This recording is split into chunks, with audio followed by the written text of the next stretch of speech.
churung va qaymoqishlar orasida jimjit ilgirla va xotirla. Jimjitlikning ichida bir huzurning bo'ldiganligini.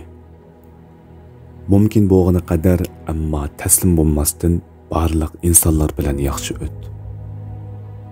Haqiqatlarni ig'ir bisiqlik bilan, ammo ochiq bir shaklda ifodala. Va boshqalarni tingsha, har qancha tetiqsiz va jahil bo'lgan taqdirdami. Chunki ularning o'zlariga tushlik hikoyalari bor.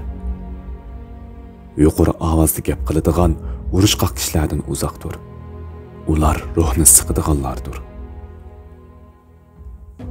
Agar o'zingni boshqalar bilan silishtirsang, yo takabbur yoki mahzun bo'lasan. Chunki sendan texim nochi bo'lganlar va sendan texim nachar bo'lganlar har qachon mavjud. Qilganlaringdan planlaring qadar suyun. Qanchalik oddiy ish bo'lsin, o'z kasbingga bo'lgan qiziqishingni yo'qotma. Chunki u o'zgarayotgan zaman ichida qo'lingdagi oltin bilezik misolidir.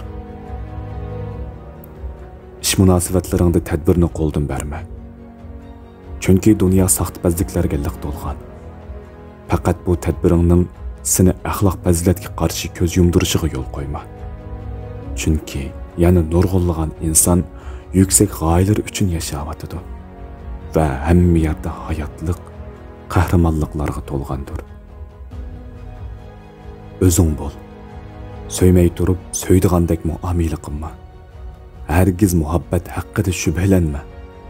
Chunki muhabbat bütün u qaqasliq va umidsizliklar bo'lgan taqdirdimi, yanada chimlarga o'xshash mangu ko'kirib turadi. Yillarning sana ato qilganini mehring bilan qabul qil. Yoshliqingga doir shaylarni izzating bilan tarakat. To'yiqsiz yuz bergan bir baxtsizlikda seni qo'g'daydigan kuch bo'lish uchun ruhingni parvish qil. Hargizmi o'zingni taksiz xiyollar bilan tushib qo'yma. Bilginki, nurg'unlagan qo'rqinchlar harg'illik va yolg'izlikdan tug'iladi. Bularning hammasini qilish bilan birga o'zingga mehribon bo'l. Chunki senmi eng oz bo'lganda daraxtlar va yulduzlar qadar bu olamning farzandisan. Seningmi bu yerda yashash haqqing bor. Sen tushansangmi, tushunmasangmi shunisi aniqki, dunyo bo'lish kerak bo'lgani kabi davom qilmoqda. Bu tufayli sen uningga qanday shaklda ishongan bo'lishingdan qat'iy nazar Tangriga ishonib xotirjam yasha. Tirkishlaring va istaklaring nima bo'lsin, hayotlikning varang-churungli qaymoqishlari ichida ruhiyatingdagi huzurni qo'g'da. Garchi hammasi yasalmaliklar, yerib charchashlar va umidsizliklar bo'lsa-mu, dunyo yanada go'zaldir. Xushal bo'l.